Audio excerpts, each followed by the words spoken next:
Tá começando mais um TGCast, seja muito bem-vindo. Esse é um programa que fala de assuntos na contramão da religião. Tem sempre um convidado especial pra gente bater um papo. É um programa leve porque o assunto aqui corre como se nós estivéssemos na nossa casa. E eu quero, antes de começar a apresentar, pedir para você já se inscrever no canal do YouTube, se inscrever no Facebook e no Instagram. No YouTube, o programa todinho vai na íntegra, no Facebook vai os cortes, no Instagram nós temos lá todo dia também um conteúdo para você. E eu estou sempre com ele, não pode faltar, o mais lindo. Tudo bem? Olha, melhor vira festa, porque além de ser o mais lindo do Brasil, para mim tudo é festa, sempre alegria. Chove, não chove, faz calor, faz frio, pra mim tá tudo bem. Mas ó, eu vou dar honra pra você hoje de apresentar esse nosso convidado, porque ele é um amigo, vamos dizer assim, até pela idade, pela parceria de situações. ele merece receber você como apresentador dele. Então, diz aí com quem que a gente vai conversar hoje. Pessoal, hoje nós vamos conversar aqui com um amigão, mas um amigão mesmo, que a gente fala do peito, mas não é do peito, é do coração. É o Dr. Murilo, não é? E para nós é um prazer tê-lo aqui conosco. E aí, Dr. Murilo, como é que vai a sua caminhada e as suas andanças? São Paulo, Belém do Pará, São Paulo. Mas vamos deixar ele mais à vontade? Seja muito bem-vindo. Você está numa roda de amigos. E Dr. Murilo é também um amigo meu. E eu dei esse prazer pro meu pai porque ele ia ficar chateado. Pô, traz o meu amigo e deixa eu de fora da apresentação. Mas obrigado por você ter vindo. Obrigado, digo eu. E Dr. Murilo, quem é Dr. Murilo? E aí? Murilo é um médico que aos 3 anos de idade queria ser médico. E um médico vocacionado, né? E Deus colocou o pastor Nelson no meu caminho. E aí houve a conversão. Eu também queria ser padre quando criança. Rezava a missa, imitava o padre, fazia acontecer porque gostava muito das coisas de Deus. Aí não ia dar para ser padre, inclusive porque não tenho vocação celibatária nenhuma, né? E aí eu tinha que fazer diferente. E foi aqui que eu me encontrei, porque a minha vocação de falar das coisas de Deus, de expor, de estudar, eu acabei encontrando um bom acolhimento por parte do pastor Nelsinho e estou convertido aí desde os anos de 2002 e sou missionário desta igreja também. Isso me orgulha, me enobrece. E hoje eu já não sei mais se eu gosto mais de ser médico ou missionário. Eu gosto das duas coisas, eu faço as duas coisas juntos. Isso é difícil, né? Encontrar um médico que gosta da religião, gosta da fé, é novidade. Mas é como você dizia, né? Você antes quis ser padre. E aí depois pegou a via da carreira médica. E aí, como que... Bom, vamos começar por partes, né? Da onde o senhor é? Eu sou de Belém, Pará. Nascido em Belém do Pará, mas criado em Portugal por 6 anos, de 1 ano até os 6. Onde eu tive uma formação cristã católica, arraigada por uma família antiga. O catolicismo é bem numeroso em Portugal, né? E tudo isso vem corroborar com as decisões que eu tive na vida. Que quando criança, eu queria ser médico e padre, né? E eu morava às proximidades do Jardim de São Lázaro, onde há uma igreja erigida a São Lázaro. Mas São Lázaro é só uma parábola. Como é que você pode canonizar? Não pode canonizar ninguém. Mas, se quiser canonizar, ao menos tem que canonizar alguém que é nascido de mulher, né? Não vai canonizar um cachorro e também não vai canonizar uma visagem, né? E canonizaram Lucas. E Lucas nunca existiu, porque ele não passa... Lucas, quero dizer Lázaro, porque ele não passa de uma parábola de Jesus para nos ensinar, né? E eu não estou falando do Lázaro ressurreto, que é outra situação. Esse não foi canonizado. Não estou falando de denominação de igreja, mas é uma rotina. A Igreja Católica canoniza, santifica, beatifica pessoas, né? Mas então que beatifique pessoas, mas não uma parábola de Jesus, né? Que não é possível. Então aí eu descobri a importância da verdade sobre a mentira. E conforme a gente conhece a verdade, a gente se aparta da mentira. Como diz o Senhor, né? Fugir de toda a aparência do mal, quanto mais do mal, né? Então vamos ficar num lugar onde se pratica verdade, justiça e, sobretudo, amor. Porque também não há como fazer justiça e verdade se não houver amor. O amor é a raiz, a fonte e o triunfo de todas as virtudes, sendo que ele é a maior, né? É engraçado porque médico com vida religiosa combina, né? Combina, porque Deus foi o primeiro médico, o primeiro anestesista, o primeiro criador, e depois levantou Lucas, o médico. Então, medicina e evangelho, leis, está tudo harmonizado. Ou até mesmo para o sacerdote, né, doutor Murilo, que nem o senhor está falando do lado sacerdotal. Eu acho que para o doutor Murilo, não sei, é muito mais, vamos dizer assim, ele consegue preencher bem esse lado do olhar humano, porque ele vê o lado anatômico, vê o lado pelas vias da medicina, mas ele também consegue compreender o lado conceitual religioso. Por exemplo, quando uma pessoa está com algum problema, está com alguma situação, você consegue transitar bem, né? Eu acho que é o que alguns pastores têm essa dificuldade, porque olha só o lado da essência espiritual que está faltando na vida do homem, enquanto o médico, ele olha, consegue enxergar problemas humanos, não somente o problema espiritual. Isso é um privilegiado, né? Eu considero um privilégio do Senhor abrir a nossa mente para qualquer informação, quanto mais de informações tão nobres como as informações anatômicas, médicas, científicas, mas, sobretudo, sair do analfabetismo espiritual. Não conhecer Jesus é um analfabetismo espiritual. Então, nós somos evangelizadores, nós estamos tirando o povo do analfabetismo. E um dia eu fui um analfabeto espiritual, como fui um analfabeto de letras, né? Então, é um privilégio, realmente. E essa situação, o médico tem uma tendência a ser cético. Isso faz a gente pensar que a furada da agulha dói em você e pode doer em mim também. Você está precisando da injeção hoje, eu posso precisar amanhã. Então, estimula também no médico a solidariedade. E o médico dos médicos é o Senhor. Lucas, o médico amado, veja só, o evangelho dele, porque ele era historiador, médico e escreveu o evangelho, muito interessante. Sou fã de Lucas, não poderia deixar de ser, né? Colega e pastor, evangelista. Eu tenho uma tendência de ser discípulo de Lucas, né? Que é um imitador de Jesus, como Paulo. Aliás, Paulo e Lucas tinham uma relação muito próxima, né? Paulo é que o chamou de médico amado e Lucas não me abandonou. Veja que ele tratava de Paulo e Paulo gostava de receber o tratamento de Lucas. E Lucas, muito modesto, entra em Atos dos Apóstolos, não diz, entrei aqui hoje. Ele diz, e quando ele entra na parte do livro em que ele passa a fazer parte da comitiva e das viagens, ele passa então a tratar como nós. E nós fomos, e nós fizemos, e nós realizamos. E na parte do Eutico, que caiu do terceiro andar lá, ele não se manifesta como médico. Ele narra a questão toda. Paulo desce do púlpito, abraça Eutico, e a vida está em Eutico. Um milagre, né? É um milagre. E Lucas, modestamente, ele não se mexeu, nem fez uso do conhecimento, porque ele sabia que a hora era do Senhor agir. Então, ele contemplou e depois descreveu de uma forma fantástica, né?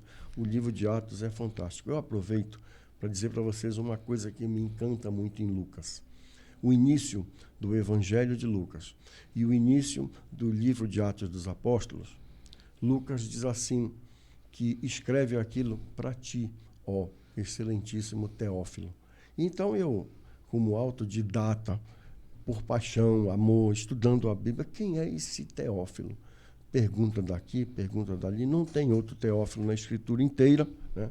E aí eu me caiu aquela revelação, que é simples, mas é importante, que Theo é Deus, né?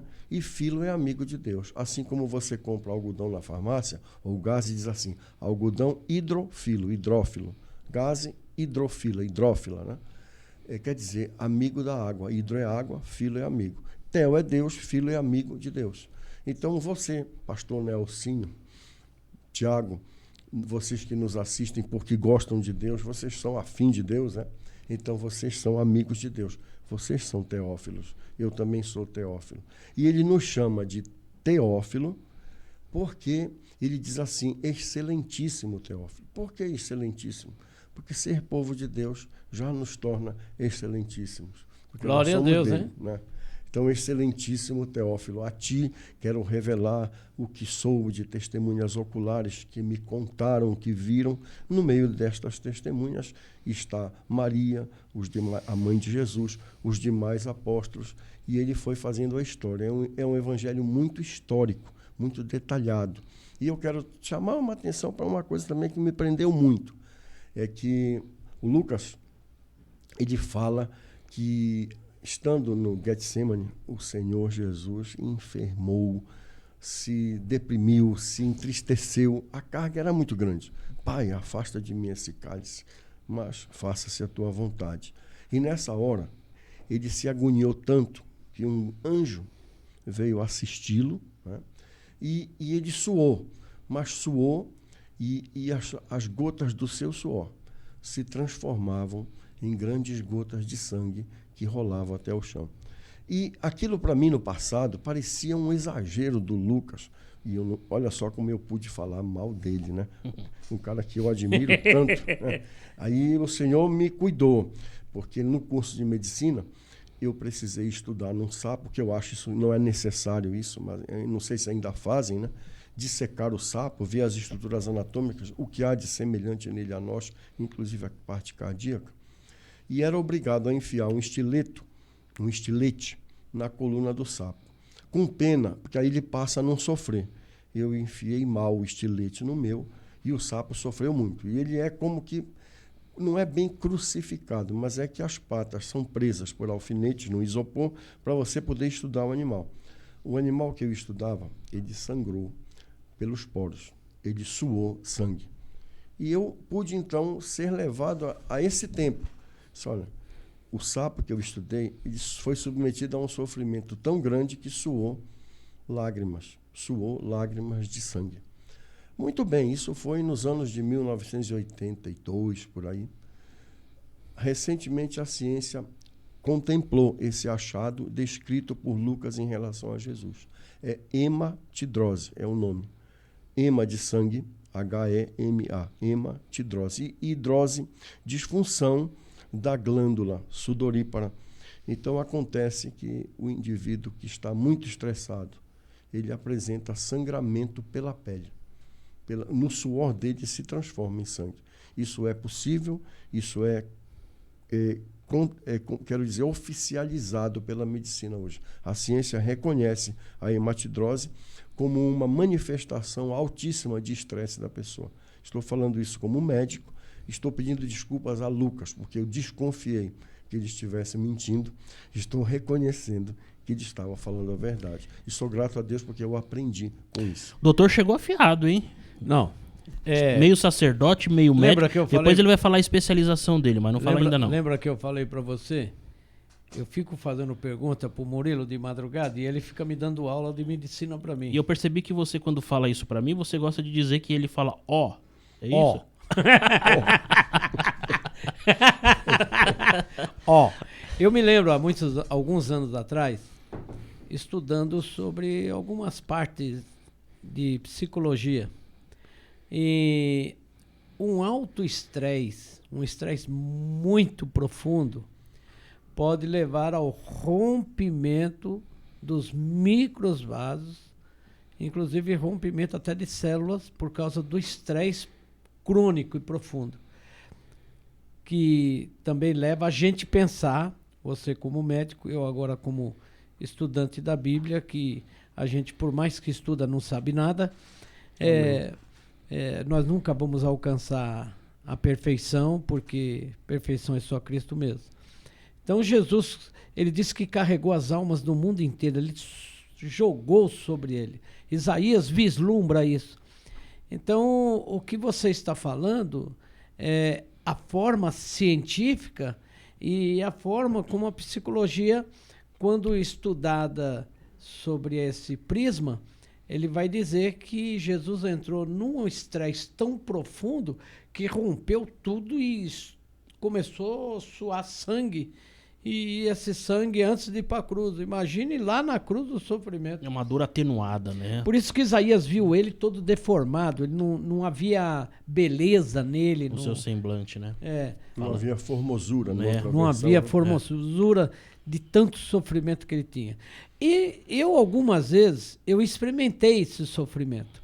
Por exemplo, calúnias que eu recebi, críticas, gente inventando coisas sem fundamento, sem base, sem nada, e comentam bobagem, para denigrir a gente, para derrubar o ministério pastoral, derrubar o pastor da igreja que está plantando a semente da salvação. Eu pude sentir infinitamente sem fundamento de entender o sofrimento de Jesus. Mas a angústia que eu passei, por exemplo, de alguém falar que eu adulterei, que eu era homossexual, eu ouvia essas loucuras dos camaradas, das pessoas, isso me levava numa angústia tão profunda. É o que Jesus passou. Quanto ele levou na cara? Porque o apóstolo Paulo disse que ele foi tentado em tudo. Em tudo Jesus foi tentado. É como eu vejo aí, com todo o respeito, fora do nosso contexto aqui, mas do Bolsonaro, só crítica, acusação. Olha, ontem mesmo eu senti na pele aquelas palavras. O senhor não se sente responsável pelas mortes durante a pandemia. Não, eu não matei ninguém. Né? Ele não falou isso, mas eu estou assistindo e falando, mas ele não matou ninguém. Né? Quer dizer, o camarada tem que suportar aquilo na cara e aguentar firme e ter que cuidar também dessas vidas, porque ele é o presidente da República. Ô doutor, o senhor desculpa.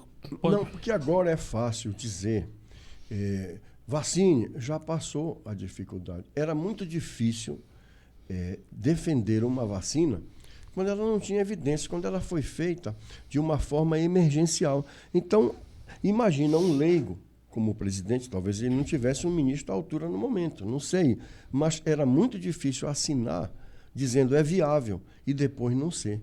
Houve uma carga muito forte em cima dele e de todos os outros governantes, no sentido de liberar uma vacina que até hoje há quem fale contra. Eu sou a favor da vacina completamente, mas claro que ela tem efeitos colaterais e eu conheci pessoas que morreram pós-Covid, que morreram com Covid e outras que morreram também porque fizeram a vacina da Covid. Só que, graças à vacina, e que Deus abençoou tudo isso, é que a gente tem uma vida praticamente normal hoje. Mas o momento em que o presidente vacilou em liberar a vacina, eu acho que ele tinha muitas dúvidas. E se liberasse uma bomba e não fosse o sucesso que foi? Também é preciso avaliar tudo isso, porque nós não temos que ser tendenciosos. Nós temos que procurar ser justos. Somente isso. Não sou partidário dele, nem deixo de ser. Não é esse o objetivo da nossa entrevista. Mas com justiça, não vamos atirar pedra, como tem uma música, né? Joga a pedra na Geni, ela é feita para apanhar, maldita Geni. Então nós vamos fazer do presidente uma Geni, né? Vamos ser justos e e ponderados. E como você falou, quer dizer, ele estava numa espada de dois gumes. Se eu assino e não der certo, eu levo o pau. Se eu assino e dá certo, eu levo o pau também. Quer dizer, porque se atrasou em liberar. Hoje libera tudo. Já sabe que é bom. E outra, eu li até a respeito a ONU, o Ministério da Saúde da ONU, dizendo, e alguns médicos da França, inclusive, dizendo que a hidroxicloroquina, se tivessem tomado e aplicado antes, teria evitado milhares e milhares de pessoas. A FDA agora soltou um estudo recentemente considerando a hidroxo. Mas enfim, é o que o doutor Murilo falou. O receio médico, né? Que nem a especialização do doutor qual que é? Eu sou angiologista e cirurgião vascular. Então, pela PUC de Campinas. Eu imagino que ele também tem os seus receios, porque tem não o direito da medicina, mas tem um código. E é o que ele falou. Imagina, você se libera, tá bom, vai. Aí mata 13. Aí aquilo lá dá um... Porque eu não tenho esse conhecimento, claro, mas o doutor tá aqui, pode nos ajudar. Para fazer uma vacina, para agir numa determinada situação como essa, que foi pandêmica, há muito estudo. Sim, muito estudo e um período mínimo. Todos diziam que levaria muito mais tempo para aprovar a vacina. Claro que foi muito bom e deveria ser o mais rápido possível. Mas é evidente que muitas fases de segurança foram deixadas de lado porque nós tínhamos urgência. E tanto foi bom que mudou a característica da pandemia quando praticamente a população inteira foi vacinada. Né? Eu me lembro no início, porque eu peguei o teu ensinamento no começo, que a gente começou a conversar por causa da irmã Jurema, né? Vou citar até o nome dela. Ela passou por esse processo lá em Franco da Rocha e eu conversando contigo, você falou, eu tenho até anotado tudo e eu tomei, né? Não hidroxicloroquina, mas ivermectina, tomei a S100, que ele passou para mim, eu tomei e tirei de letra, né? Pela graça de Deus, pelas orações, né? Agora, eu tinha a vizinha lá, a esposa do Fernando, ela tem lúpus desde pequena. E ela sempre dependeu do hidroxicloroquina. Aí proibiram de vender. Ela falou, como é que eu vou morrer? Aí ela ficou numa espada de dois gumes, né? Porque ela falou assim, eu preciso do hidroxo e não tem. Vou comprar, proibiram. Eu tenho lúpus, o médico tem que passar. Aí proibiram os médicos de passar a receita. É isso que eu ia falar e até perguntar. A gente viu que isso daí foi uma coisa meio que aterrorizante para todos os lados. Não se tinha informação. Eu acho que as últimas, vamos dizer assim, pandemias estavam a distância de anos. O Brasil não tinha memória de algo tão próximo assim, isso, né? Ninguém esperava. E teve médicos, o doutor pode dizer ou não, se conheceu, que realmente teve receio de meter a caneta. E aí, doutor, posso, não posso? O que eu faço, o que eu não faço? Eu acho que o país passou por um período muito difícil de pandemia. Difícil o mundo inteiro passou, mas no nosso país, sobremaneira, por ausência de liderança. Então, olha só, eu achava assim, se eu tivesse a oportunidade de num pequeno município, tivesse algum mando na saúde, eu sou médico, formado desde 85, olha, amiga, é o seguinte, eu vou chamar um infectologista, um virologista, um clínico médico, um angiologista, que é o meu caso, que mexe com a microcirculação, um hematologista. Vocês se reúnem aí sem nenhuma tendência política, sem nenhum interesse que não a saúde, e vocês recomendem uma fórmula do que a gente usar. Porque ficou um ouvindo o prefeito, outro o presidente, outro governador. E o povo perdido, inclusive nós médicos, muitas vezes eu me senti perdido porque, escuta, não tem uma saída oficial que eu possa usar e dizer, ó, está aqui, eu tenho a carta na mão com uma publicação oficial de autoridades da ciência a respeito disso, para que houvesse segurança. Então, muita gente foi de carona também. E aí começaram a haver tendências, houve crime, houve pessoas, governantes aí, que está comprovado ou está em pesquisa, roubando muito mais do que deveriam pelos respiradores, hiperfaturando, olha, fazendo de tudo. E não era bem por aí que deveria ser, ficou assim, né? Não houve uma liderança, não houve uma resultante. Então, hoje em dia, todo mundo sabe que, por exemplo, tomar um antibiótico tem que ser pelo menos por 5 dias, 7 a 10 dias. Todo mundo sabe que não pode tomar uma cápsula só, porque a ciência se fez presente e foi divulgando. Mas eu sou de um tempo, não faz tanto tempo assim, mas só um pouquinho. Só um pouquinho, né? Se vendia antibiótico em taberna. Hoje nem há mais quase a figura da taberna, Mas na taberna do seu Edgar, no município de Belém, o distrito de Mosqueiro, que é uma praia, uma ilha distante, na taberna do seu Edgar tinha mercúrio cromo com penicilina, tinha tetrex. Então o sujeito, essas crendices populares, né? A doença venérea corria frouxa, mas o jovem, ele tinha a experiência sexual, corria na taberna do seu Edgar e tomava uma tetrex. Achava que estava protegido. E por aí, tantas outras coisas por desinformação. Naquele tempo, os mais maduros vão se lembrar. Se passava óleo Johnson com Coca-Cola e também penicilina na perna para bronzear. Na verdade, fazia uma queimadura e podia até matar por alergia. Então, o esclarecimento é a saída. Porque a ciência ela não é exata, né, doutor? Ela se vale do tempo, do estudo e da experiência para trazer resultado positivo para a população. O único exato é Jesus. Agora, acima da matemática. Acima da matemática. Agora, tem uma outra coisa também que despontou, e é claro que a gente não vai ficar falando só sobre pandemia, mas o doutor pode dizer, o senhor conheceu ou pegou muita gente para aconselhar espiritualmente ou aconselhar como amigo, porque viveu aí a tragédia da pandemia, o luto, e como que foi essa questão da religião para você, da fé, Jesus? Porque todo mundo estava em casa, fica em casa, fica em casa, fica em casa, tem que ficar em casa, teve o lado político do ficar em casa também, mas pelo menos aqui na igreja a gente atendeu um monte de gente. Não tem como ficar em casa. Perdeu família, pastor, e aí o mundo tá acabando? O senhor lidou com isso também? Lidei com isso porque no início da pandemia foi quando mais eu estava implementando, por misericórdia de Deus na minha vida, né, a condição de trabalhar em 9 cidades diferentes. Caramba. Então eu viajei muito. O norte, a capital Belém, e aqui o sudeste eu ficava numa subcapital que é Campinas e região. E ao todo perfazia 9 cidades hoje em dia. Então a gente faz esse trabalho e no meio da pandemia eu não parei de fazê-lo, né? Trabalhei inclusive na linha de frente, no pronto-socorro mesmo, todo protegido e claro que com medo, mas havia também uma questão de solidariedade, de prestar o serviço. Foi mais lá para os lados de Belém, nessa ilha em que eu atendo. Mas você perguntou, a oportunidade da administração é assim, no meu receituário pessoal, a primeira linha dele diz assim: o Senhor é o meu pastor e nada me faltará. É a primeira linha do meu receituário, no meu consultório particular em Belém.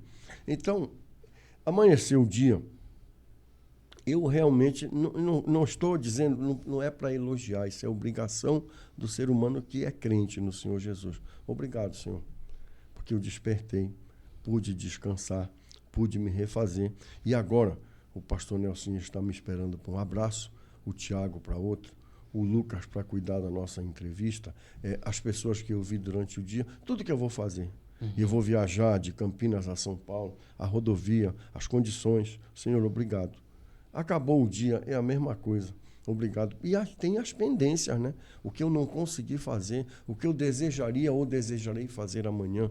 Aquela parte de Tiago que diz assim: eia, vocês que vão viajar para uma cidade e para outra e dizem que vão fazer, que vão acontecer, que vão ganhar, não devíeis dizer assim, mas devíeis dizer: se o Senhor deixar, eu irei e negociarei e trabalharei e ganharei, porque você não é mais do que um vapor que surgiu hoje e amanhã não está. De Jesus é o Pai da eternidade. A eternidade não tem relógio nem calendário. Você está nas mãos dele. Lembre-se que você é esse vapor, porque ele soprou em você essa vida, esse vapor. E era isso que você passava para as pessoas e passava, né? E passo. Isso é uma obrigação, porque quem é crente no Senhor tem a obrigação de mostrar que é crente no Senhor, não só mostrar, agir como sendo crente no Senhor. Agora, você quer saber um negócio que é interessantíssimo? É que normalmente você atende uma pessoa, examina a receita. Quando você toca em Deus, o povo está tão carente, as pessoas choram, as pessoas se abraçam, as pessoas isso, né? voltam da porta. E às vezes você diz uma palavra, você nem imagina. A alma da pessoa vem na beira dos olhos e volta. E o mar corre pelos olhos. Disse, nossa Senhor, eu não tenho essa sabedoria e eu não sei alcançar um coração dessa maneira. O Espírito Santo te acompanha e age no teu trabalho. Até aproveito para dizer, no meu trabalho médico, de examinar, consultar, prescrever, operar, sempre há alguma coisa que vai nos ajudar, minimizar aquela confusão, aquele acidente que poderia acontecer. Até mesmo no meio do insucesso, o Senhor está contigo e não permite que o insucesso seja tão grande. É necessário entregar. Tudo entregarei, diz o louvor. A Ele tudo entregarei. É engraçado. Porque nós somos falíveis, né? Esse é o problema. O que você está falando é tão certo que o pastor Nelson, e eu também vivi, claro, mas os evangelismos de rua, as ações da igreja em ir até as pessoas na rua, nos trazia também esse sentimento. Poxa, nunca imaginei que aquela pessoa iria me ouvir, iria contar um histórico, iria chorar, iria querer uma oração. É engraçado isso, né? Mas como a gente tá muito poético, eu quero dizer o seguinte. Romantismo de Jesus. O pessoal tá bem romântico aqui. Quero dizer, Dr. Murilo, que a Doce Videira é o nosso patrocinador e eles fazem pão de mel, trufa tradicional, trufa de prestígio, trufa de maracujá, e eles deixam aqui para nós comermos, levarmos. Depois você vai ter um presente aí que eles mandam. É o Marcelo e a Juliana, são aqui da igreja e eles têm essa empresa. Inclusive, o Marcelo teve aqui, né?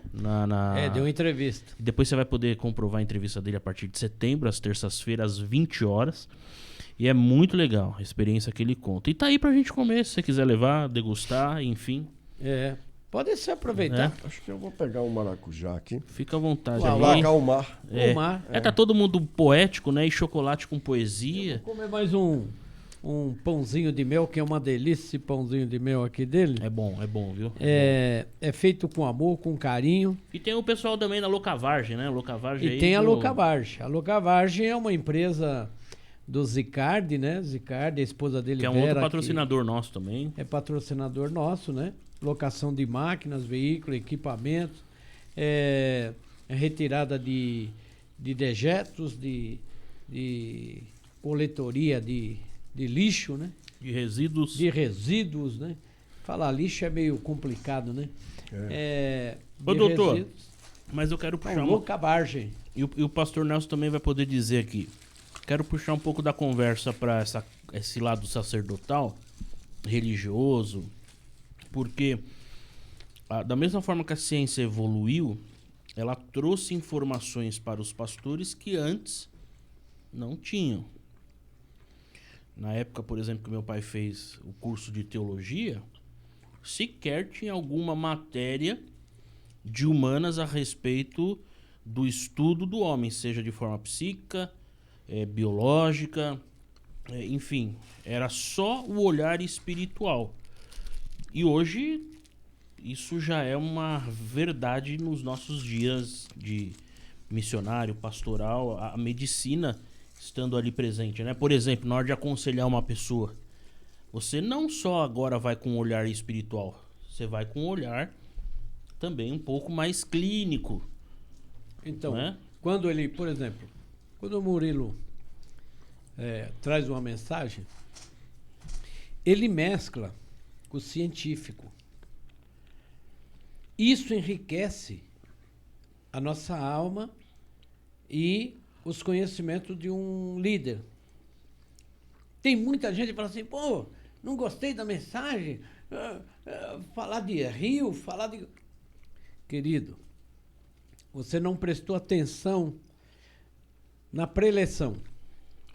A preleção falou de Jesus, falou do lado científico, para enriquecer a tua alma, para você não ser ignorante do outro lado. E por que eu pontuei dessa forma? Quero já jogar para o doutor. Porque as pessoas parece que estão mais sensíveis à doença, e o pastor hoje está contando com auxílio de médico, de psicólogo, para cooperar no aconselhamento. Não é isso? O senhor já pegou situação como essa e viu isso acontecendo mais na prática? Talvez não historicamente, porque historicamente o pastor Nelson tem esse histórico espiritual, o senhor tem um histórico medicinal, mas hoje os pastores pelo menos consideram muito a medicina como algo importante, seja ela no âmbito psicológico, psiquiátrico, enfim. Eu sou um arremedo de pastor, que é um missionário, né? Um oficial de infantaria do pastor, né? E eu sou um missionário de luxo, porque em vez de eu estar no campo da África, da Angola, a missão é feita no consultório e em algumas denominações que muitas vezes o próprio paciente ele saca que eu entendo da coisa e me convida para pregar na igreja dele, assim acontece. Mas nesta condição, digamos que eu sou como que uma faca de dois gumes, porque eu vejo bem o lado espiritual, porque tenho uma carreira evangelística, cristã, por assim dizer, né? Tenho a capacidade do Senhor pregatícia, porque eu não fiz uma escola de pregador, mas como tem muito cantor que não fez escola de cantor, claro, mas sabe cantar. Então, autodidata, né? Aí a gente canta, a gente prega, quero dizer, mas livre, porque também na nossa igreja aqui nunca houve, e é bom que não tenha havido, né, um trilho. Não pode falar isso, não pode falar. Fala concernente à palavra de Deus. Eu não vou chegar aqui, né, e começar a puxar ensinamentos de alguma coisa, como diz Pedro, fábulas engenhosamente inventadas para te tirar do caminho. Uhum. Então, há uma liberdade. É interessante, eu acho que a igreja, quanto mais espontânea ela é, melhor. Os pastores não são cópia do pastor Nelson. Os pastores têm liberdade, cada um tem seu estilo, mas todos têm um objetivo. Todos cooperam, né? Cada um no seu, todos cooperam. E eu tenho essa pequena vantagem, não sei se eu aproveito bem, mas porque no consultório eu posso e uso realmente.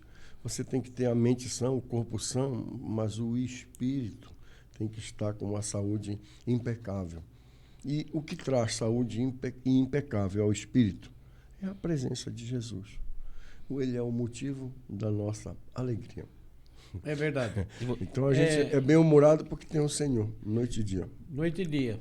Porque a oração sacerdotal de Jesus, eu carrego ela desde a tenridade, né? Desde pequeno. Porque quando eu li na igreja presbiteriana esse texto, a alegria de Jesus, eu tenho que ser alegre igual a Jesus. Então ele me encheu dessa alegria, que às vezes até brinco, né? Quando uma criança vem ao mundo, o médico bate nas nádegas da criança para ela chorar. Não bate mais hoje. Não bate mais, né? Mas eu já bati. Já bateu Fui no bumbum. ensinado nisso. Hoje não batem mais. Ele já nasce rindo. Dá uma chacoalhadinha, mas não dá mais aquela palmada. Eu falo assim, em vez de eu chorar, eu nasci rindo. Ô, Glória, acredito que sim. Então, estou dando risada até hoje, né? Mas é uma verdade verdadeira. Houve uma grande evolução e está crescendo essa evolução dos pastores caírem na real que a Bíblia não é somente o lado espiritual, ela é o lado científico. Por exemplo, quando o rabino, quando Deus falou para Moisés para fazer a circuncisão, por que no 8º dia? Por que Deus não falou no 10º, no primeiro dia ou no segundo dia, ou quando nasce já faz a operação da fimose? Porque o lado científico, conhecido pelo rabinato, pelos rabinos, que no 8º dia não dá sangramento. Mas se for no 9º, dá sangramento. Se for no 7º, dá sangramento. No 8º não dá sangramento. Por isso que os rabinos que fazem. Mistério. Mistério de Deus. É o lado científico. E você tem que estudar esse lado científico, né? Eu sou muito grato a Deus porque Ele me coloca os livros, Ele me coloca pessoas que me ajudam, principalmente judeus, né? que me elucidam pontos de difícil interpretação bíblica, tanto do Antigo Testamento como do Novo também. Então, há muitas coisas na Bíblia que são científicas. Por exemplo, quando você estuda no hebraico, por que as parteiras egípcias falou para Faraó, quando a gente chega lá, as crianças já nasceram? E por que proliferou de tal forma a multidão de israelitas dentro do Egito? Como é que cresceu tanto? Então, quando você vai estudar o lado hebraico, você vai estudar e vai entender, dentro do hebraico, da cultura hebraica, que as mulheres israelenses davam 6 filhos. Eram sextuplos. E não como as egípcias, que era um por vez.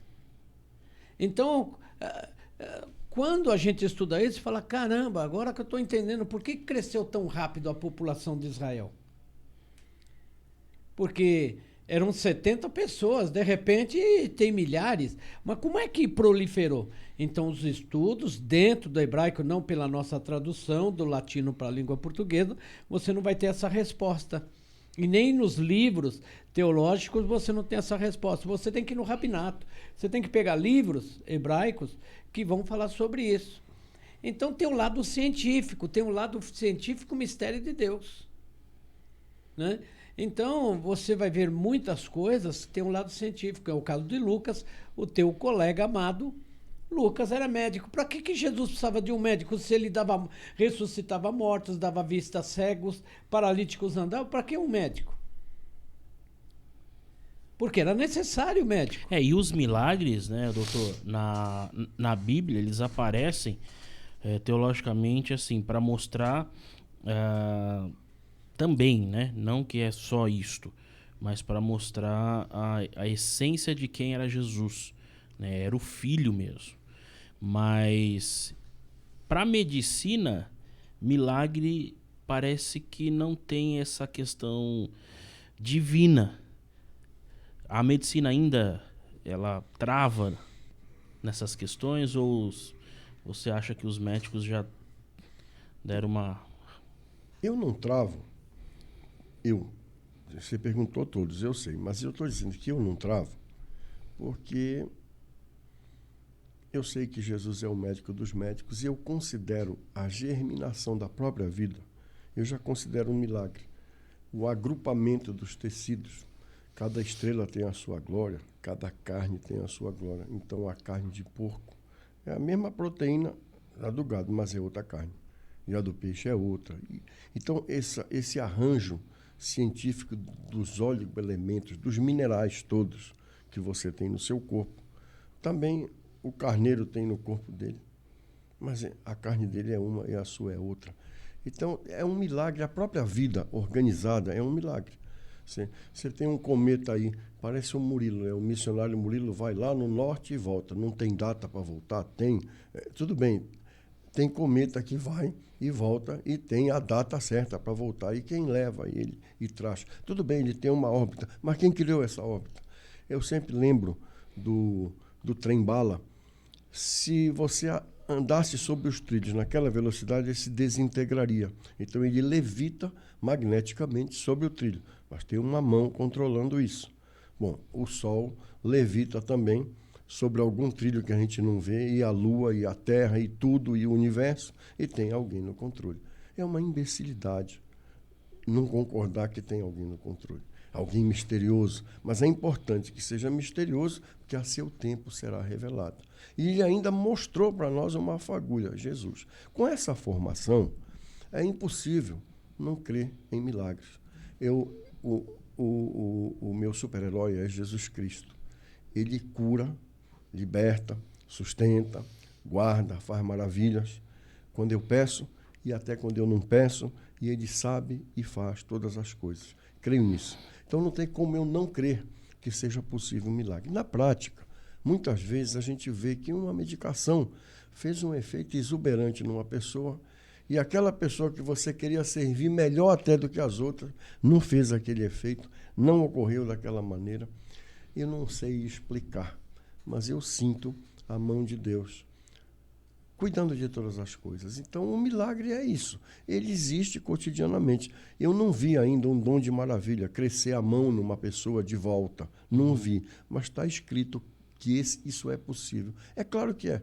Ele fez todas as coisas. Ele fez a mim no útero materno. Tu eras uma massa sem forma, mas os teus ossos já eram conhecidos do Senhor. Salmo 139. Tu eras uma massa sem forma e ele já te conhecia. Tu foste entretecido no ventre da tua mãe. E ele conhecia tudo, tinha pensamentos sobre ti. Para onde tu podes fugir dele? Porque ele está contigo. No Hades, no céu, na extremidade do mar, onde você for. E esse salmo descreve tudo isso. E nesse tempo não havia embriologia, não havia raio-x, não havia ultrassom, não havia tocoginecologia, que são ciências ligadas ao desenvolvimento embrionário intrauterino. E o salmista descreve com perfeição que tu eras uma massa sem forma, uma almôndega, e o Senhor já te conhecia. E daquela almôndega deu o mais lindinho do Brasil. Uau, uau! Era só uma semente e foi sendo delineado de uma forma esmerada, está lá. Fui tecido esmeradamente de um modo tremendo e maravilhoso no ventre da minha mãe. E a ciência do Senhor, a ciência dele está ali.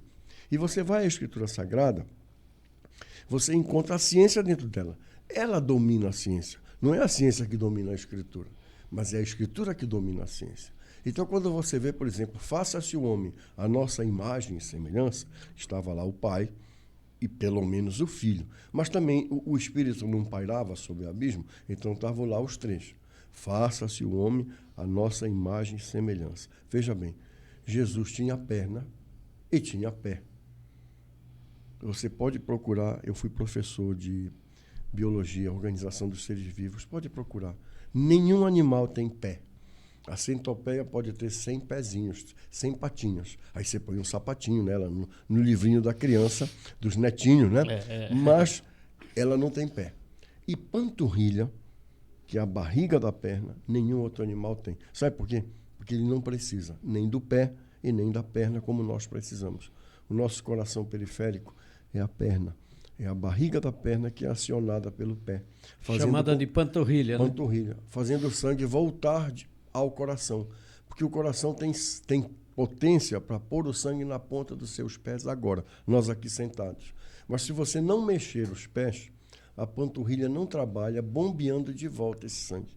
Os outros animais são todos de 4, deitados, como o morcego pendurado de cabeça para baixo, né? O macaco tem 4 mãos, mas não tem um pé e não tem perna. Eles têm perna, mas sem a panturrilha. Sim. Então o cavalo tem a coxa maior do que eu, mas a perna dele é mais fina que a minha. Ô doutor, você está falando uma coisa tão interessante que eu também profundo, queria perguntar. Me parece, e eu vou usar aqui de um termo mais moderno, que o doutor Murilo é o típico do médico raiz. Os médicos Nutella, não sei se vocês já ouviram essa distinção. O raiz, o pessoal fala que o jogador raiz é aquele que jogava descalço, é aquele que... Agora, o jogador Nutella, chuteira com chip, tá? Então, me parece que o Dr. Murilo é o médico raiz. Veio lá de trás, aprendendo, estudando, fazendo. Na sua percepção, o que falta para os médicos dessa nova geração? Porque essa nova geração de médicos, eu não sei se todos, é impossível você generalizar, não tem essa percepção que você tem, né? E ainda mais assim, não sei se você também pensa isso, os erros médicos de antigamente com os erros de hoje, são duas perguntas. É muito mais hoje do que antigamente? Então são duas perguntas. Primeiro, essa geração de médicos aqui, como que faz para chegar até essa percepção que você tem sobre Deus, sobre medicina? A gente sabe que Deus, o senhor é convertido a Jesus Cristo, mas essa turma nova não tem essa lucidez. Então, são duas perguntas, né? E a segunda é, os erros médicos do passado em relação a essa nova geração que está saindo dessa safra de escola da medicina, com toda essa tecnologia que tem, estão errando mais, estão errando menos? Então são duas perguntas. A primeira é essa da raiz e o Nutella. Como que faz para o médico de hoje pensar como você pensa? A formação da pessoa, por onde ela passa, é importante, tudo isso com quem ela lida. O meu professor de angiologia e cirurgia vascular, o professor Mário Dene, é nome de maternidade hoje em São Paulo, ele foi o fundador da angiologia no Brasil e da cirurgia vascular. Por isso foi agraciado com a Ordem do Mérito Cruzeiro do Sul pelo Juscelino Kubitschek. Um homem humilde e extremamente sábio, que foi professor do nosso querido pastor Maurício de Porto Rico. Se ele assistir a live, ele vai gostar de ser lembrado desta maneira, no amor. O mesmo professor formou duas pessoas em idades diferentes, mas muitas vezes pode ter aberto certa parte humanitária na coisa. Tive a graça também de ser aluno de médicos na acepção da palavra, que olhavam para você e já davam pelo menos o esboço de um diagnóstico.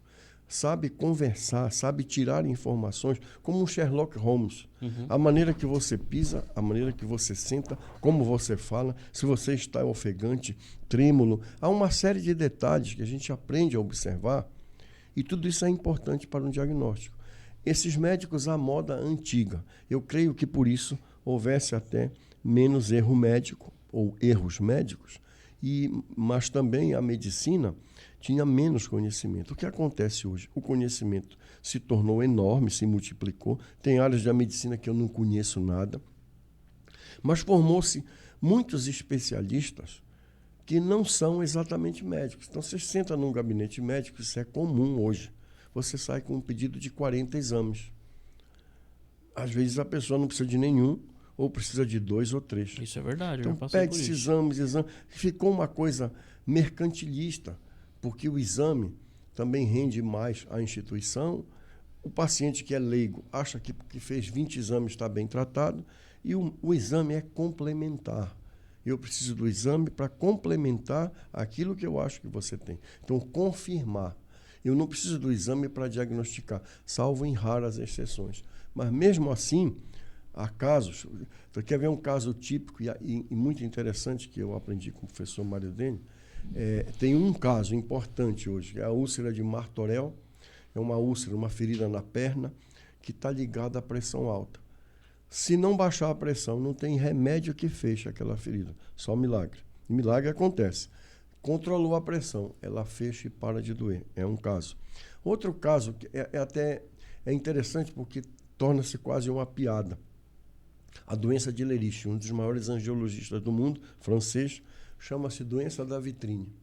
Então o sujeito vai passear com a esposa em Paris e começa a dizer, veja a vitrine, aquela também, a outra também, aproveite. E a esposa se encanta. Nossa, o meu marido mudou, né? Agora eu posso ver todas as vitrines que eu quiser. Sabe o que é? Que quando ele anda a 50 metros, dói a perna. Ele tem que parar.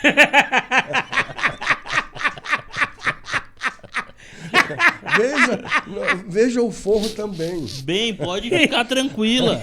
Aí, acabou de ver uma vitrine, a dor passa.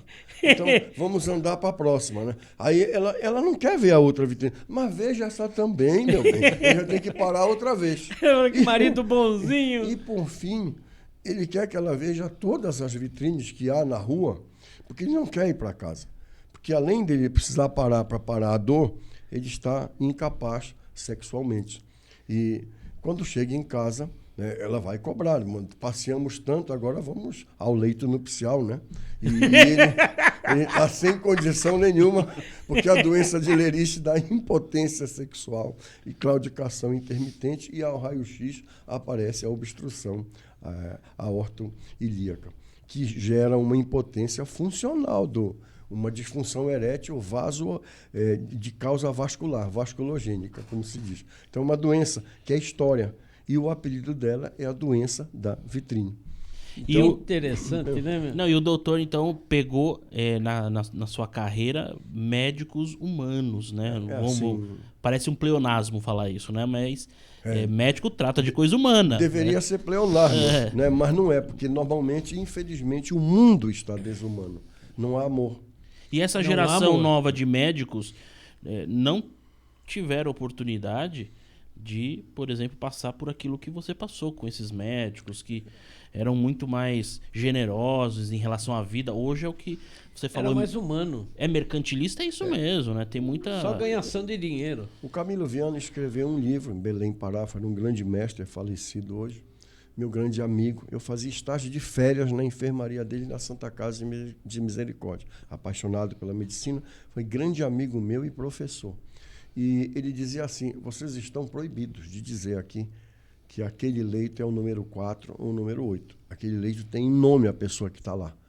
Você não vai examinar o 4 ou o 5, você vai examinar o Nelsinho, o Nelson, o Tiago, o Murilo, o Lucas. Você tem que chamar a pessoa. Você trata a pessoa com amor. Dizia ele para mim. São lições importantes que você pensa. Eu não precisei passar 3 dias estudando esse ponto. Vocês têm que endurecer o coração de vocês para poderem tratar as pessoas. Mas vocês estão proibidos de embrutecer. Você tem que ser duro, mas não pode ser bruto. Sinta a dor em você. Seja solidário, seja humano. Isso é meio caminho andado. Com essa situação, você se põe, porque é uma dificuldade também, Tiago. Eu me pôr no seu lugar e você no meu. A humanidade tem essa dificuldade. Honestamente, eu luto contra isso. É humano também isso, e eu acho desumano. Mas eu procuro ser humano nesse sentido. É a empatia que deve ser praticada, Isso. né? Aquilo que você vai passar, eu faço de conta que estou passando junto. E acontece mesmo, como a gente lida com dor, eventualmente eu sinto uma pontada naquele lugar. Eu mexi no cara. Não me fala disso. Que faz assim, ó. Trago marcas na memória. O camarada Parece que passou um trator em cima, meu. tá frustrado, desesperado. Mas eu entendi tudo. Outro dia aconteceu com uma filha Mas minha. pelo menos ele sentiu o que Jesus sentiu, né? Eu só não transpirei sangue, mas olha, chegou na ponta dos poros, viu? Mas sua filha passou Não, por isso, né? ela teve uma cólica, ela está em Lisboa, Portugal. E eu sempre ajudei as minhas filhas em tudo que é possível, na mais de saúde, cara. Eu adquiri um apelido e gostei muito. No Dia dos Pais, me apelidaram de pirarucu. É um peixe, É um né? peixe. Ele cria os filhos, não é a fêmea. E cavalo marinho, ele cuida dos filhos. Porque elas dizem, eu estou dizendo isso porque a família sabe, e é um troféu para mim. Eu sou assim, um pai, uma tendência de ser mãe. Não que elas não tenham mãe, tem, a mãe é muito eficiente e muito melhor que eu pudesse imitar. Mas o fato de um filho reconhecer que na sua paternidade você tem uma vocação para ser mãe, que é cuidar do filhote, eu gostei disso aí. É bonito. Então, ganhei esses 2 apelidos. Então, no Dia dos Pais, não fala assim, você não é um pai, você é uma mãe. É um pirarucu e um É um cavalo marinho. pirarucu e um cavalo marinho. O cavalo marinho não dá coice. Não dá coice, né? Não é o cavalo árabe, né, meu? Não. Cavalo manga larga. Mas eu desviei para esse lado e esqueci de uma coisa. Você falou, eu senti, foi recentemente isso. Aconteceu mesmo. Uma cólica menstrual e eu senti uma pontada aqui, rapaz. Depois de ter tratado, ela ter melhorado, eu senti uma pontada que refletia nas costas e graças a Deus passou. Mas eu disse para minha mulher, eu estou somatizando. Porque o médico tem esse problema. Ele somatiza um pouco, ele desenvolve sintomas de quem ele tratou nele. E muitas vezes ele acha que está com a doença daquele que ele tratou também. Caramba. Todos esses acidentes de percurso ocorrem. E o médico também sofre, porque a dor de cabeça que você corrige com um analgésico, na cabeça do médico ele diz, tomara que seja só uma dor de cabeça simples. Será que eu estou com um aneurisma? Será que eu estou com hipertensão intracraniana? Será que eu vou ter uma convulsão? Tudo que ele já viu acontecer com os outros, ele pensa que pode acontecer nele. Ele suga, Suga. né? É como o mata-borrão, né? É. Ele suga para ele e fica lá na mente. Aí você sonha. Tive um colega, ele mora hoje no Nordeste, é um brilhante cirurgião plástico, Dino Latarulli, e eu falei com ele outro dia aí. E às vezes eu era estudante com ele aqui, residente, e fui dormir na casa dele porque tínhamos uma cirurgia cedo. E ele pediu que eu estudasse a cirurgia. E eu tenho um pouco de sonambulismo, né? Hoje, cada vez menos. Mas jovem, assim, preocupado com a cirurgia, ele disse que eu sonhava e falava e descrevia a cirurgia dormindo. Caramba. Louco. Estudei tanto para fazer. Ele é cirurgião plástico. Eu aprendia com ele algumas coisas. É a preocupação com o negócio, ela toma conta de você. Isso agora, você tem que ter essa aptidão e tem que gostar de ter aptidão. Porque está amarrado. Linguagem gospel, né? Eu não posso tratar de um paciente agora, ou mesmo que ele venha a mim pedindo um aconselhamento espiritual, porque eu tenho a formação missionária, né? Eu não posso tratar dele agora, responder para ele alguma coisa, ajudá-lo, e depois desligar e chegar em casa e esquecer. Bom, agora eu já fiz a minha parte, dane-se lá. O problema é se ele. morre, o problema é dele. Eu já estou em casa, já acabou, vou desligar o telefone. Não pode ser assim. Tem que ser ao contrário, mas porque tem que ser feito com amor. Se você é pastor, se você é historiador, o Lucas era historiador, né? Como você, Tiago, se você é médico, se você é operador de áudio, vídeo, TI, tecnologia da informação, o que você for, ou mesmo se você for um gari. Você tem que ser aquilo que está escrito para você ser, foi dada a oportunidade. O gari fez concurso. Passou. Seja o melhor que você pode ser. Até porque quem você vai servir, e eu trabalho com medicina popular, a consulta lá embaixo, é o volume. Eu vou porque eu quero, preciso e gosto, senão eu não ia. Mas eu vou e gosto mesmo. Porque o assunto é o seguinte, faça com amor, amigo. Agora é claro, Tiago, que de vez em quando, pastor, alguns saem achando que eu não fui tão bem quanto eu queria. Claro, eu vou falhar e sei que falho e estou admitindo Não dá isso. para agradar acho todo que mundo. em toda... A vocação é agradar. Eu queria curar todos. Eu sei que eu vou falhar. Mas se você tem esse interesse e a pessoa sente que você a atendeu com amor, isso eu vou falar para você. É de norte a sul a queixa. É diferente, né? Você entra no médico, normalmente hoje é assim, ele não olha na nossa cara. Então, próximo. 2 minutos, 3 o próximo. E as pessoas se encantam. Quando com muito pouco, você dá de você um boa tarde, o que é que o senhor manda? Eu estou pedindo. Não, aqui o senhor manda, o seu pedido aqui é ordem. Então o paciente vai ficando à vontade. Olha, eu vou passar a chave na porta. Você é homem, eu também. Deixa eu examinar a tua perna direita. Baixa a calça aí para eu ver. Então, normalmente já... Prescreve. Próximo, e não examina, Não pede examina 10 o paciente. exames. É claro que eu sei que o doutor não está se esquecendo de olhar o lado do médico, que às vezes não ganha o que deveria, que claro. passa por um monte de situações, por exemplo, nos hospitais, falta de ferramentas, falta de um ambiente decente. Eu sei disso, mas o que ele está falando serve para todo mundo. É como o pastor Nelson. Todo mundo que chega para ele aconselhar gostaria de sair com o problema resolvido. Claro. Mas não é sempre assim. Porque o tratar de Deus é diferente do seu aconselhamento. Porque muitas vezes Deus não permite que você aconselhe porque ele tem que passar pelo problema. Ele tem que passar pela adversidade para ele adquirir reflexo na mente que foi Deus, não foi o pastor, nem foi o médico. Porque Deus está lidando com o ser humano, está tratando com o ser humano. É o que acontece quando Deus tirou o povo do Egito para atravessar o deserto para chegar em Canaã. Deus não poderia levar o povo direto para Canaã? Em uma semana estava todo o povo lá. Agora, por que levou 40 anos? Porque tinha um problema muito grave. Eles estavam dentro de um país politeísta. Então eles tinham um monte de deuses na cabeça que precisava limpar. A prova é que quando Moisés subiu no monte, o que Arão fez? Pegou o ouro de todo mundo e fez o bezerro para todo mundo adorar a vaca lá, o boi. Então, tinha que despoluir da mente, é um tratar da mente. Então, o deserto que todo mundo passa, sem exceção. E é isso que as igrejas, e aí a gente vai voltar nos líderes, que não ensinam a verdade verdadeira. Eles jogam um paliativo. Por quê?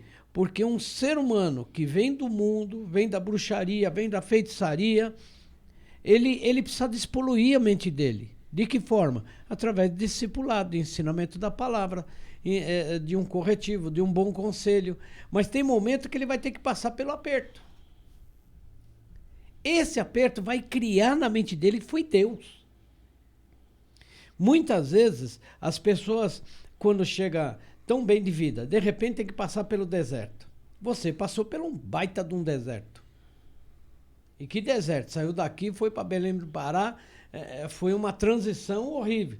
Mas com isso, Deus foi ensinando a ele crescer na graça e no conhecimento, entender que foi Deus. Amém. E se ele olhar para trás, ele vai ver, eu sou todo de pé e estou vivo aqui, foi Deus. Amém. Porque não havia condições dele estar vivo. Mas Deus interveio.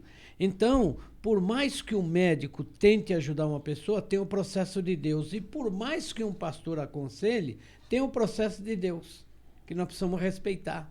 E entender que Deus está acima de qualquer coisa, de qualquer situação, de qualquer pastor, de qualquer médico, de qualquer enfermeiro, motorista de caminhão, gari, seja quem for.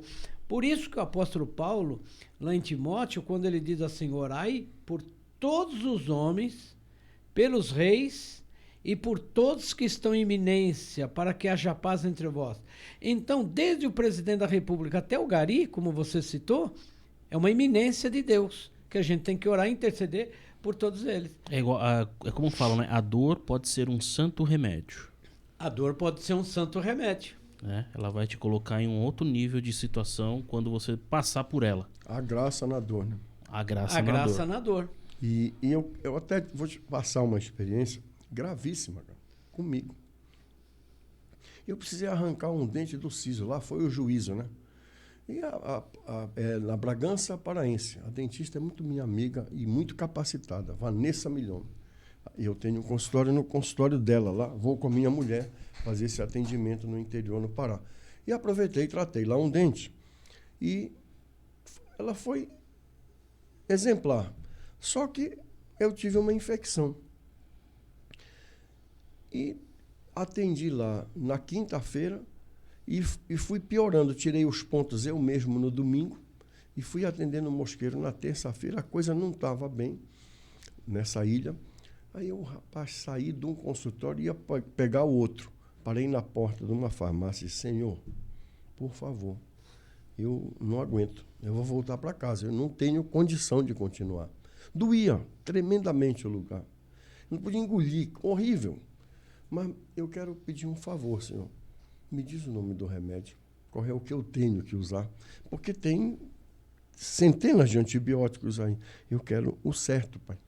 Eu preciso melhorar e trabalhar. Eu preciso e quero. Faz esse favor para o teu servo. E eu entrei na farmácia, peguei o remédio certo, glória a Deus. Em 15 minutos, eu era outra pessoa.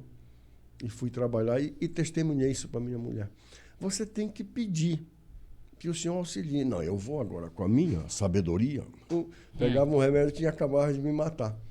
Então tem um limite humano e não tem limite para a ação de Deus.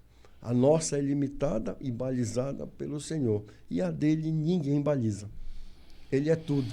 E glória a Deus por isso. Doutor, eu sei que tem muito assunto bom para a gente conversar. Por exemplo, assuntos do como as consequências desta alimentação de hoje tem causado aí um monte de situações de problema no organismo das pessoas, mas a gente está chegando no nosso finalmente. Eu tenho certeza que o doutor vai voltar aqui. Não chore. Uau. Tá? E quero agradecer a sua vinda. Obrigado, Deus abençoe sua vida. Histórias interessantes, recomendações médicas, recomendação aos profissionais. Trouxe pra gente aqui um ambiente poético. Foi gostoso. Né? Foi excelente, porque a gente aprendeu muito e a gente aprende. Eu costumo falar, se você ouvir eu sei que ele é humilde para isso. Se você ouvir o Murilo conversar sobre doença, resposta, enfermidade, ele tem prazer de esmiuçar o problema. Não é aquele médico que nem olha na tua cara e fala, toma isso de 8 em 8 horas. Não, ele vai esmiuçando. E por isso que eu fico horas ouvindo ele. E você não gosta de conversar E muito? eu não gosto de conversar. E ele também não gosta de... Ele também não gosta. Ensinar. Ele, então... ele não gosta de ensinar. Né? Aí a gente passa horas e horas e vai proseando. Doutor, obrigado. Obrigado. Suas recomendações aí, se o senhor quiser falar alguma coisa final, deixar para nós aí, para o pessoal que vai assistir, fica à vontade. Me despedi, estive aqui, foi maravilhoso esse período, esse tempo, para mim precioso ter estado com vocês, com a nossa comunidade que vai nos assistir. Eu fiquei muito honrado com o convite e humildemente também gostei de servir para alguma coisa. A graça de Deus sempre nos ajuda, sempre ilumina alguma palavra, porque antes que saia a palavra da tua boca, ele já sabe o que tu vais dizer. Tu pensas, ele já sabe o que tu estás pensando. É verdade. Então, sob o Senhor e no amor do Senhor, eu estive com vocês. E vou com saudade, realmente. Haverá outras vezes, mas o melhor de tudo é obrigado, Senhor, porque eu estarei com eles sob a tua graça, hoje e sempre. Amém? Glória a Deus. Glória a Deus. E que Deus possa abençoar todos aqueles que estão nos assistindo e que a glória do Senhor resplandeça. E eu também quero agradecer pela sua disponibilidade de estar conosco aqui. E a gente te vê porque você fica quase um mês lá em Belém do Pará e eu gosto mesmo de conversar e eu gosto de aprender. Já está deixando saudade. Já está deixando também saudade, né? Então, Lucas, obrigado pela sua atenção, pelo seu amor e carinho aí como diz lá os antigos da Jovem Pan, ao técnico. Gente, obrigado. Obrigado, doutor Nerção. Obrigado. Valeu. Até a próxima. Amém. Amém.